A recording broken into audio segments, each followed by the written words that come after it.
আজকে আমরা আলোচনা করব হারিয়ে যাওয়া কালিকলম প্রবন্ধটি। হারিয়ে যাওয়া কালিকলম প্রবন্ধ লিখেছেন শ্রীপান্থ, আহ, উম, যাকে আমরা একজন পাবন্দিক হিসেবেই চিনি। তো এই শ্রীকান্ত যে লিখলেন, তো তিনি আহ, তার আসল নাম কিন্তু ছিল নিখিল সরকার। শ্রীকান্তর আসল নাম আমাদের মনে রাখতে হবে, নিখিল সরকার। তো হারিয়ে যাওয়া কালি কলমে আমরা কিভাবে কালি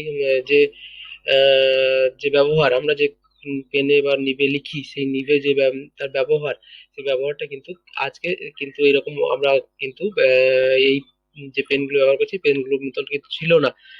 কিন্তু তার ব্যবহার যে পরিবর্তিত হয়েছে তা আমরা কিন্তু দেখতে পাই। তো আমরা এবার কিন্তু শুরু করব প্রবন্ধটি। কথায় বলে কালি কলম মূল লেখে তিনজন, কিন্তু কলম কোথায়? আমি যেখানে কাজ করি সেটা লেখালেখির আপিস, সবাই এখানে লেখক, কিন্তু আমি ছাড়া আর কারো হাতে কলম নেই। সকলের সামনেই চৌকো আয়নার মতো একটা কাঁচের স্ক্রিন বা পর্দা, আর তার নিচে টাইপরাইটারদের মতো একটা কিবোর্ড। প্রতিটি বোতামে ছাপা রয়েছে একটি করে হরফ। লেখকরা অনবরত তা দিয়ে লিখে চলেছেন। মাঝে মাঝে লেখা থামিয়ে তাকাচ্ছেন সেই পর্দার দিকে, যা ইতিমধ্যে লেখা হয়েছে, তাই ফুটে উঠেছে পর্দায়। আমি যা লিখি লিখি ওরা ভালোবেসে আমার লেখাকে এইভাবে ছাপার জন্য তৈরি করে দেন। একদিন যদি কোনো কারণে কলম নিয়ে যেতে ভুলে যাই, তবেই বিপদ। কলম কারো সঙ্গে কলম নেই, যদি বা কারো কাছে গলা শুকনো ভোঁতা এক ভোঁতা মুখ একখানা জোটে, তবে তাতে লিখে আমার সুখ নেই। দায়সারা ভাবে কোনো মতে সেদিনকার মতো কাজ সারতে হয়। অথচ আমাদের আপিস, সবাই বলে লেখালেখির আপিস করলে লেখকের কারখানা। বাংলায় একটা কথা চালু ছিল, কালি নেই কলম নেই, বলে আমি মুন্সি। কাল গুনে বুঝিবা আজ আমারও তাই। আহ, এখান থেকে প্রশ্ন আসতে পারে যে কাল গুনে বুঝিবা আমারও তাই, কাল গুনে কি হয়েছে, তার অবস্থাটা কিরকম, এটা এখান থেকে প্রশ্ন আসতে পারে। আমি গ্রামে ছিল 50-60 বছর আগে। আমার মতো যারা বাংলার অজপাড়াগাঁয়ে জন্মেছেন তারা হয়তো বুঝবেন কলমের সঙ্গে আমাদের কি সম্পর্ক। আমরা কলম তৈরি করতাম রোগা বাঁশের কঞ্চি কেটে। মুশকিল হতো কলমের মুখটি চিরে দেওয়ার সময়। বড়রা শিখিয়েছিলেন কলম শুধু সুচালো হলে চলবে না, কালি যাতে একসঙ্গে গড়িয়ে না পড়ে তার জন্য মুখটা ছিঁড়ে দেওয়া চাই। তবে কালি পড়বে ধীরে ধীরে, চুইয়ে চুইয়ে। কোথায় পড়বে না, লেখার পাতে। লেখার পাত বলতে শৈশবে আমাদের ছিল কলা পাতা, তাই কেটে কাগজের মতো সাইজ করে নিয়ে আমরা তাতে হোম টাচ করতাম, আর সেগুলি বান্ডিল করে নিয়ে যেতাম স্কুলে। মাস্টারমশাই দেখে বুঝে আড়াআড়ি ভাবে একটা টানে তা ছিঁড়ে ফেরত দিতেন পড়ুয়াদের। আমরা ফেরার পথে কোনো পুকুরে তা ফেলে দিয়ে আসতাম। বাইরে ফেললে গরু খেয়ে নিলে অমঙ্গল। অক্ষরজ্ঞানীকে লোকে বলে ওর কাছে ক অক্ষর গোমাংস। গরুকে অক্ষর খাওয়ানো নাকিও পাপ। প্রশ্ন আসতে পারে যে গরুকে অক্ষর খাওয়ানো নাকি পাপ। এই উম সংস্কারের আহ, সপক্ষে তোমার যুক্তি দাও, বা এটি কেন বলা হয়েছে। আমরা কালিকরণ করতাম নিজেরাই। এখান থেকে প্রশ্ন আসতে পারে কিভাবে কালি তৈরি করা হতো। কালি তৈরি করতাম নিজেরাই। কালি কিভাবে তৈরি করা হতো, এখান থেকে ইম্পর্টেন্স, এই জায়গাটা কিন্তু আমাদের দেখতে হবে যে কিরকম কি করে কি কালি তৈরি করা হতো। অবশ্য মাপিসি দিদিরা সাহায্য করতে। প্রাচীনরা বলতেন তিল, ত্রিফলা, শিমুল, ছালাস, ছাগদুগ্ধ, করিমেলা, লোহা পাত্র, লোহায় ঘষে, চিড়েপত্র, না ছিঁড়ে মসি। বাংলা কালি তৈরি করতে হলে এই ছিল তাদের ব্যবস্থাপত্র। আমরা এত কিছু আয়োজন কোথায় পাবো? আমাদের ছিল সহজ কালি তৈরি পদ্ধতি। বাড়ি রান্না হতো আঠের উনুনে, তাতে কড়াইয়ের তলায় বেশ কালি জমতো। লাউ পাতা দিয়ে তা ঘষে তুলে একটা পাথরের বাটিতে রাখা জলে তা গুলে নিতে হতো। আমাদের মধ্যে যারা ওস্তাদ তারা ওই কালো জল হরি থেকে ঘষতো। কখনো কখনো মাকে গিয়ে আতপ চাল ভেজে পুড়িয়ে তা বেটে হতো মেশাতো। সব ভালো করে মেশাবার পর একটা খুন্তির গোড়ায় দিকটা পুড়িয়ে লাল লাল টকটক করে সেই জলে ছেঁকা দেওয়া হতো। অল্প জল তো, তাই অনেক সময় টকবক করে ফুটতো। তারপর ন্যাংরায় ছেঁকে দোয়াতে ঢেলে কালি। দোয়াত মানে মাটির দোয়াত, বাঁশের কলম, মাটির দোয়াত, ঘরে তৈরি কালি আর কলাপাতা বলতে গেলে তাই নিয়ে আমাদের প্রথম লেখালেখি। এত বছর পরে সেই কলম যখন হাতছাড়া হওয়ার উপক্রম, তখন মনে কষ্ট হয় বই কি। ভাবি আচ্ছা, যদি যীশু খ্রিস্ট আগে জন্মতাম, যদি ভারতে জন্ম না হয় জন্মত প্রাচীন মিশরে, আমরা যদি বাঙালি না হয় প্রাচীন সুমেরিয়ান বা ফিনিশিয়ান হতাম, তবে হয়তো নীল নদী তীরে থেকে একটা নল কাঁকড়া ভেঙে নিয়ে আসতাম, যেটিকে ভোঁতা করে তুলি বানিয়ে লিখতাম। হয়তো সুচলো করে কলম বানাতাম। হয়তো ফিনিশিও আমি ব্রণ প্রান্ত থেকে কুড়িয়ে নিতাম একটা হার, আর সেই কলম। এমনকি আমি যদি রোম সাম্রাজ্যের অধীশ্বর হতাম, কিংবা হতাম যদি স্বয়ং জুলিয়াস সিজার, তাহলে হয়তো আমার সেই শ্রেষ্ঠ কারিগর বড়জোর একটা ব্রোঞ্জের শলাকা, যার পোশাকের নাম স্টাইলাস, ব্রোঞ্জের শলাকা পোশানীয় স্টাইলাস, এটা প্রশ্ন আসতে পারে 1 নম্বরের। ব্রোঞ্জের শলাকা পোশাকের নাম কি? তুলে দিত আমার হাতে, তার চেয়ে বেশি কিছু নয়। সিজার যে কলমটি এ দিয়ে কাঁচকাকে আঘাত করেছিলেন সেটি কিন্তু স্টাইলাস বা ব্রোঞ্জের ধারালো শলাকা। কলম সেদিনই খুনি হতে পারে, কলম সেদিন খুনিও হতে পারে বৈকি। চীনারা অবশ্য চিরকাল লিখে আসছেন তুলিতে। তাদের বাদ দিলে এই দিন তাদের বাদ দিলে এই সেদিন পর্যন্ত বিশ্বে জ্ঞানাঞ্জন শলাকা ছিল সর্বাত্রই শলাকা। তা বাঁশের হোক, নলকাগজ, পাখির পালক আর ব্রোঞ্জেরই হোক। এখন স্কুলের ছেলেমেয়েরা তহবিলে হয়তো দেখা যায় রকমারি কলম, হয়তো গ্রামাঞ্চলে আজও বাঁশের কঞ্চির কলম আর খুঁজে পাওয়া যায় না। খাগের কলম দেখা যায় একমাত্র সরস্বতী পুজোর সময়। কাঁচের দোয়াতে কালির দুধ, ফাউন্টেন পেন বা বল পেনের বদলে খাগের কলম। পালকের কলম আর চোখে পড়ে না। তার ইংরেজি নাম কুইল। এটা প্রশ্ন আসতে পারে যে পালকের কলমের ইংরেজি নাম কি? কুইল। লর্ড কার্জন বাঙালি সাংবাদিক গরম গরম ইংরেজি থেকে তাদের বলতেন উম, বাবু কুলস ডাইভার্স। এখন পালকের মতো দেখতে হলে পুরোনো দিনের তৈলচিত্র কিংবা ফটোগ্রাফ ছাড়া গতি নেই। উইলিয়াম জোন্স কিংবা কারি সাহেব সব মুন্সি সাহেব যদি ছবিতে দেখা যায়, তাদের সামনে দুহাতে গোজা পালকের কলম। এই পালক তৈরির জন্য সাহেবরা ছোট্ট একটা যন্ত্র বের করেছেন, যতটা এক ধরনের পেন্সিল শার্পনারের মতো। তাতে রয়েছে ধারালো ব্লেড, পালক ঢুকিয়ে চাপ দিলেই ব্যাস তৈরি হয়ে গেল কলম। পালকের কলম তো দূরস্থান, দোয়াত কলম আজ কোথায়? কোনো কোনো অফিসে দেখা যায় টেবিলের ওপর সাজানো রয়েছে দোয়াত কলম, কিন্তু সেসব ফাঁকি। আর ওই কলম দুটো আসলে ছদ্মবেশী বল পেন।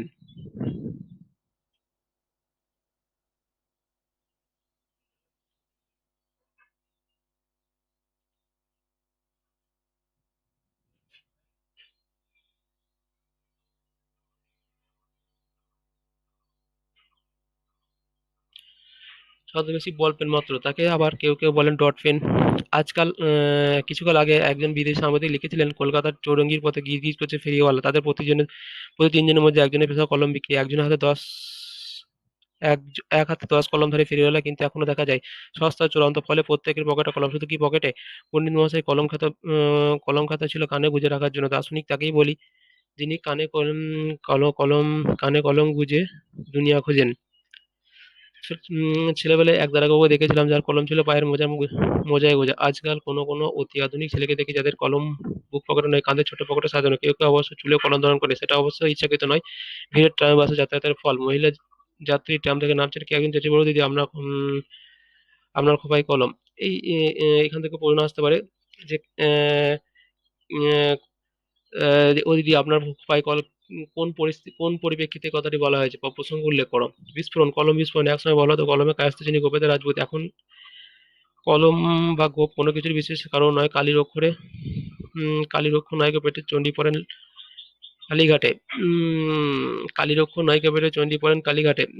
এখনকার পেটে কত অক্ষর, তা নিয়ে তো যাদের ভাবনা তারা ভাবুন।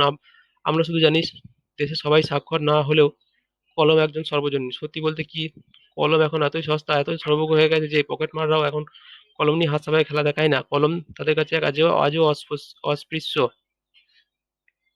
অস্পৃশ্য মানে হচ্ছে যাকে ছোঁয়া যায় না, বা মানে ছোঁয় না কেউ আর কি। বন্ধুরা বলেন কলমে দুয়ায়, কলমের দুনিয়ায় যা সত্যিকারের বিপ্লব ঘটায় তা হলো ফাউন্টেন পেন। এককালে বাংলায় তাকে বলা হতো ঝর্ণা কলম, নামটা রবীন্দ্রনাথ দেওয়া হতে পারে। একদিন অপরন্ত এই কালির ফোয়ারা যিনি খুলে দিয়েছেন তার নাম সুইস অ্যাডসন ওয়াটারম্যান। তাহলে ওয়াটারম্যান কিন্তু পেন আবিষ্কার করেছিলেন। সেকালের আরো অনেক ব্যবসায়ীর মধ্যে তিনি দোয়াত কলম নিয়ে কাজে বের হতেন। একবার গিয়েছেন তার একজন ব্যবসায়ীর সঙ্গে চুক্তিপত্র সই করতে, দলিলটিকে চলে লেখা হয়েছে এমন সময় দোয়াত উপরে পড়ে গেল কাগজে। তিনি ছুঁলেন কালির সন্ধানে, ফিরে এসে শোনেন ইতিমধ্যে আর একজন তৎপর হয়ে ব্যবসায়ী সাইজবাবু সাঙ্গ করে চুক্তিপত্র পাকা করে চলে গেছেন। বিমর্ষ ওয়াটারম্যান মনে মনে প্রতিজ্ঞা করলেন, আর নয়, এর একটা বিহিত করতে হবে। জন্ম নিলেন ফাউন্টেন পেন। কিভাবে ফাউন্টেন পেন জন্ম হলো? জন্ম পদ্ধতি আসতে পারে কিন্তু 2 নম্বরে। আমার মনে পড়ে প্রথম ফাউন্টেন পেনের কথা দ্বিতীয় মহাযুদ্ধের বেশ কয়েক বছর পরের ঘটনা। কলকাতা কলেজ স্ট্রিটের একটা নামি দোকানে গিয়েছি ফাউন্টেন পেন কিনবো বলে। দোকানি জানতে চাই কি কলম, ব্যাস ভেবে চাই গেলাম। তিনি আরো চলেছেন পার্কার, সেপার্ড, ওয়াটারম্যান, সোয়ান, পাইলট। এখানে 5 ধরনের পেনের কথা বলা হয়েছে, আসতে পারে যে কত ধরনের পেনের কথা এখানে বলা হয়েছে, কোনটার কি দাম। সঙ্গে সঙ্গে তাও তিনি মুখস্থ বলতে লাগলেন। আমার মুখের দিকে তাকিয়ে বুঝতে পারলেন ব্যাপারটার অবস্থা। তবে হ্যাঁ, সস্তার এই কলমটা নিয়ে যাও, জাপানি কলম কিন্তু দারুণ। বলি সে মুখ থেকে খাপটা সরিয়ে ধাঁ করে কলমটা ছুটে দেন টেবিলে এক পাশ দাঁড় করানো একটা কাঠের বোর্ডের উপরে। সার্কাসে খেলোয়াড় যেমন একজন ব্যস্ত মানুষের বোর্ডের গায়ে দাঁড় করিয়ে ধারালো ছুরি দিয়ে ছুড়ে দেয়, তার দিকে ভঙ্গি ঠিক সেরকম। সার্কাসের খেলায় লোকটি শেষ পর্যন্ত অক্ষত থাকে। আমাকে অবাক করে তিনি কলমটি বোর্ড থেকে খুলে নিয়ে দেখালেন, এই দেখো নিব ঠিক আছে, 2 অক্ষর তো লিখে দেখিয়ে দিলেন। আমি সেদিন সেই জাদু পাইল নিয়ে ঘরে ফিরেছিলাম। পরে নামি দামি নানা রকমের নানান নামের নানা জাতের ফাউন্টেন পেন হাতে এসেছে, কিন্তু অনেকদিন পর্যন্ত বাঁচিয়ে রেখেছিলাম সেই জাপানি পাইলটকে। ফাউন্টেন পেনের এক বিপদ তা লেখককে নেশাগ্রস্ত করে। অবশ্য পয়সাওয়ালা লেখক হন বিখ্যাত লেখক শৈলজানন্দ একবার আমাকে দেখিয়েছিলেন তার ফাউন্টেন পেন। তার ডজন দুয়েক পেন তো হবেই, পার কার্ড ছিল বেশি। শৈলজানন্দ বলেছিলেন, এই নেশা আমি পেয়েছি শরৎদার কাছ থেকে। হ্যাঁ, শরৎচন্দ্র চট্টোপাধ্যায়, তারও ছিল ফাউন্টেন পেনের নেশা। আদিতে ফাউন্টেন পেনের নাম আদিতে ফাউন্টেন পেনের নাম ছিল রিজার্ভার পেন। তার রিজার্ভ পেন আদিতের নাম কি ছিল, বা রিজার্ভার পেনের অপর নাম কি? Fountain pen. ফাউন্টেন পেনের প্রথম নাম কি ছিল রিজার্ভার পেন? ওয়াটারম্যান। এখান থেকে প্রশ্ন আসতে পারে। ওয়াটারম্যান তাকেই উন্নত করে তৈরি করেছিলেন ফাউন্টেন পেন। আমাদের ঝর্ণা কলম গায়ে ছিল অবশ্য ফাউন্টেন পেন হাতে তুলে নিচে অনেক পড়ে। আমি ছিলাম কালি কলমের ভক্ত, অর্থাৎ দুয়াদা নিবের কলমের। পাঁচের বা কঞ্চির কলমকে ছুটি দিই শহরে হাই স্কুলে ভর্তির পর। কালি বানানো বন্ধ তখন। কাঁচের দোয়াতে আমরা কালি বানাতাম, কালি ট্যাবলেট বা বড়ি গুঁড়ি দিয়ে।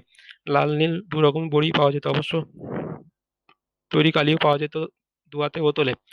তাদের বাহারি সব নাম উম, তাদের বাহারি সব নাম কাজল, কাজল কালি, সুলেখা ইত্যাদি। বিদেশি কালি এখানে প্রশ্ন আসতে পারে যে কয়েকটি কালির বিখ্যাত বা বাহারি কয়টি প্রখ্যাত বা কালির নাম কি? তখন বলতে হবে কাজল কালি, সুলেখা কালি ইত্যাদি। বিদেশি কালি পাওয়া যেত, তবে তা প্রধানত ফাউন্টেন পেনের জন্য। নিব হ্যান্ডেল ছিল রকমারি, সোচালো মুখে নিবের মতো চওড়া ছিল নিব, যার যেমনটি চাই। হ্যাঁ, বিদেশে উন্নত ধরনের নিবও বের হয়ে গেছিল এক সময়। সেসব গরু সিংয়ের সিং নয়তো কচ্ছপের খোল কেটে তৈরি, খুব টেকসই। পালকের কলম তাড়াতাড়ি মোটা হয়ে যায়, তাই এই ব্যবস্থা। কখনো বা সিংয়ের নিবের মুখে বসানো হতো হিরে। ফাউন্টেন পেনের প্লাটিনাম, সোনা এইসব দিয়ে মুড়ে তাকে আরো দামি ও পোক্ত করা হতো। এইসব রকমারি চেহারা সস্তা দামি ফাউন্টেন পেন বাজারে ছেড়ে দিয়ে ক্রমে হটিয়ে দেওয়া হলো দোয়াত আর কলমকে। আমরা যখন কলেজে পড়ছি তখন বলতে গেলে সব পুরাই পকেটেই ফাউন্টেন পেন, কঞ্চি কলম, খাগড়া কলম, পালক কলম সব উধাও। সেই সঙ্গে শিক্ষিত ঘরে কিংবা অফিসে আদালতে টেবিল থেকে উধাও জোড়া দোয়াত কলম।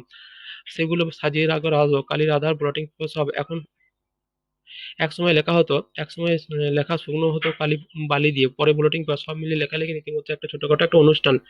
দোয়াত যে কত রকম পাওয়া যায়, দোয়াত যে কত রকম হতে পারে না দেখলে বিশ্বাস করা শক্ত। কাঁচের, কাঠের গ্লাস, কাঠ গ্লাসের, পোর্সেলিনের, শ্বেত পাথরের, জেলের পিতলের, ব্রোঞ্জের, ভেড়া সিংয়ের, এমনকি সোনারও। গ্রামে দু একটা পাস দিতে পারলে উম, গ্রামে কেউ দু একটা পাস দিতে পারলে বুড়ো বুড়ির আশীর্বাদ করে বেঁচে থাকো, বাছা তোমার সোনার দোয়াত কলম হোক। সোনার দোয়াত কলম কোন যে সত্যই হতো তা জেনেছিলাম ছোট করে বিখ্যাত দোয়াত সংগ্রহ দেখতে গিয়ে। সাহিত্য এখান থেকে প্রশ্ন আসতে পারে যে দোয়াত সংগ্রহ বইটি কার লেখা? শুভ ঠাকুরের। যে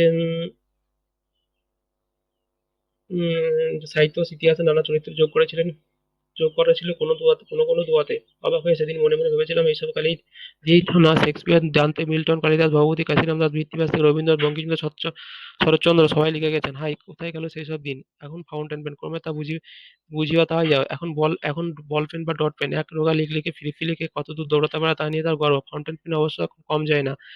একটা বিদেশি কাগজে ফাউন্টেন পেনের বিজ্ঞাপনটা দেখেছিলাম, ওদের তহবিলে নাকি রয়েছে 700 রকমের নিয়ম। যারা গান চর্চা করেন তাদের জন্য, যারা সত্যি লেখক বা স্টেনোগ্রাফার তাদের জন্য, যারা বাঁহাতে লেখেন তাদের জন্য। এক কথায় সব ধরনের লেখকের জন্য আলাদা আলাদা নিয়ম। যন্ত্রযুগ সকলের দাবি মেটাতে তৈরি। হ্যাঁ, টাকার কুমিরদের খুশি করারও ব্যবস্থা তাদের হাতে। একটা কলমের দাম ধার্য হয়েছে 2500 পাউন্ড। 1 পাউন্ড সমান 75 টাকা। হিসাব করে দেখা কত টাকা। সেই সেই কলমের সোনার অঙ্গ, হীরের হৃদয়, সোনায় ভরা হিরে বসানো জোড়া কলমের দাম তো হবেই। দামি বল পয়েন্ট পেনও আছে। আশ্চর্য, সবই আজ অবলুপ্তি পথে। কম্পিউটার তাদের জাদুঘরে পাঠাবে বলে প্রতিজ্ঞা করেছে। ফলে আমার মতো আর কেউ কেউ নিশ্চয়ই বিপন্ন বোধ করছেন। মানুষের হাত থেকে যদি নিয়ে কেড়ে নেওয়া হয় কলম, যদি হাতের লেখা মুছে যায় চিরকালের জন্য, তবে আর কি রইল? বঙ্কিমচন্দ্র লিখেছেন, লাঠি তোমার দিন ফুরাইয়া আছে, কলমের দিনও কি ফুরালো হতে পারে, কিন্তু ইতিহাসের ঠাঁই তার ভাগা। যারা ওস্তাদ কলমবাজ তাদেরকে বলা হয় ক্যালিওগ্রাফিস্ট বা লিপিকুশলী। মুঘল দরবারে একদিন তাদের কত না খ্যাতি, কত না সম্মান। শুধু মুঘল কেন, বিশ্বময় সব দরবারে আমাদের এই বাংলা মুলুকের রাজা জমিদাররা লিপিকুশলীদের গুণী বলে সম্মান করে তাদের ভরণপোষণের ব্যবস্থা করতেন। সাধারণ গৃহস্থ লিপিকরদের ডেকে পুঁথি নকল করাতেন। এখন পুঁথি দেখলে চোখ জুড়িয়ে যায়। সমানি সমহ শিষ্যানি ঘনানি বিড়ালেনি চ। যে সব অক্ষর সমান, প্রতিটি ছত্র সুশৃঙ্খল পরিচ্ছন্ন, এক একজনের যাকে বলে মুক্তোর মতো হস্তাক্ষর। কত না সামান্যই উম কত কত সামান্যই না রোজগার করেতেন ওরা। চারখানা রামায়ণ কপি করে একজন লেখক অষ্টাদশ শতকে পেয়েছিলেন নগদ 7 টাকা। কিন- কিছু কাপড় আর কিছু মিঠাই। এক সাহেব লিখে গেছেন 19 শতকে 12 আনা 32,000 আর অক্ষর লেখানো যেত। তবু পুঁথির কত না মাহাত্ম্য, তাকে ঘিরে লিপিকারের কত না গর্ব, অনেক পুঁথিরই খবরদার অনেক পুঁথিরই খবরদার, এই পুঁথি যেন কেউ চুরি করার চেষ্টা না করে। কলমকে বলা হতো তলোয়ারের চেয়ে শক্তিধর, ফাউন্টেন পেন হয়তো আভাস ইঙ্গিতে তাই বলতে চায়, কারণ অনুষঙ্গ হিসেবে ব্যারেল কাঠি যে শব্দ শোনা যায়, কিন্তু অত্যাচিত বারুদের গন্ধ কানে শোনা যায়। অন্যদিকে ইতিহাসে কিন্তু অনেক পালকের কলমধারীকে সত্যি কখনো কখনো তলোয়ার হাতেই লড়াই করতে হয়েছে ক্রূর কিংবা মিথ্যাচারী প্রতিপক্ষের সঙ্গে। কলকাতার ইতিহাসে এ ধরনের বিরল বা দ্বৈরথের কাহিনী রয়েছে। সুতরাং যখন দেখি যে এই পরিবর্তনের মধ্যে দিয়ে কেউ কলম আঁকড়ে পড়ে আছেন, তখন বেশ ভাবতে ভালো লাগে আমাদের কালের অধিকাংশ লেখকই এখনো কলমে লেখেন। অনেক ধরে ধরে টাইপরাইটার লিখে গেছেন মাত্র একজন, তিনি অন্নদাশঙ্কর রয়। গত কয়েক বছর ধরে কবি সুভাষ মুখোপাধ্যায় টাইপরাইটার ধরেছেন। অন্যান্য প্রায় সবাই লিখেছেন কলমে। অবশ্য ফাউন্টেন পেন কিংবা বল পেনের সম্ভবত শেষ পর্যন্ত নিজের কলমের মান বোঝাতে বাঁচিয়ে রেখেছিলেন একমাত্র সত্যজিৎ রায়। তার অনেক সুস্থ সুন্দর নেশার একটি ছিল লিপি শিল্প। তার হাতের লেখার কুশলতার সঙ্গে শিল্পকর্মের সম্পর্ক থাকা খুবই স্বাভাবিক। কেননা জানেন, রবীন্দ্রনাথ বেশি বয়সে যে চিত্রশিল্পী হিসেবে বিশ্বময় সম্মানিত হয়েছেন, তার সূচনা কিন্তু বা হাতের লেখা পাণ্ডুলিপির পাতায়। অক্ষর কাটাকুটি করতে গিয়ে আনমনে রচিত হয়ে গিয়েছিল ছন্দবদ্ধ সাদা কালো ছবি। কম্পিউটার নাকি কম্পিউটার নাকি ছবি আঁকতে পারে, কিন্তু সেই ছবি কতদূর যন্ত্রের আর কতখানি শিল্পীর। আমি কালিকে কলমের ভক্ত বটে, তাই বলে বল পেন বা ফাউন্টেন পেন বা বল পেনের সঙ্গে আমার কোনো বিবাদ নেই, কারণ ইতিমধ্যেই বল পেনের সাথে আত্মসমর্পণ করে বসে আছি আমি। মনে মনে সেই ফরাসি কবির মতোই বলছি, তুমি সবল আমি দুর্বল, তুমি সাহসী আমি ভীরু, তবু তবু যদি আমাকে হত্যা করতে চাও, আচ্ছা তবে তাই হোক, ধরে নাও আমি মৃত। হ্যাঁ, একবার অন্তত নিবের কলমকে দেখা গেছে খুনির ভূমিকা অসাধারণ লেখক। তোমার আমার সকলের প্রিয় অঙ্কপতি ডমরুধর এই স্বনামধন্য লেখক তৈলকনাথ মুখোপাধ্যায় মারা গেছেন নিজের হাতে কলমে হর্ষাদ্বন্দ্ব বশত বুকে ফুটে গিয়ে। তার সেই আঘাতেই পরিণতি নাকি তার মৃত্যু। তৈলকনাথ মুখোপাধ্যায় কলমের আঘাতেই মারা গেছিলেন। ধন্যবাদ।